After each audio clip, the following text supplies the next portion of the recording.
If you need to reset your Skyscanner password, follow these simple steps to regain access to your account. Step 1. Visit the Skyscanner website. Go to the Skyscanner homepage by entering the URL in your web browser. Look for the login option usually found at the top right corner of the page. Step 2. Click on Forgot Password. On the login page, locate and click on the Forgot Password link. This will direct you to the password recovery section. Step 3. Enter your email address.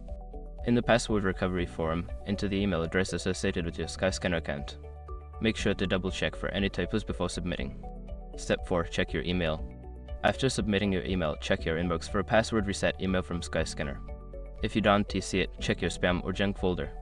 Step 5. Follow the reset link. Click on the link provided in the email to reset your password. You will be prompted to create a new password.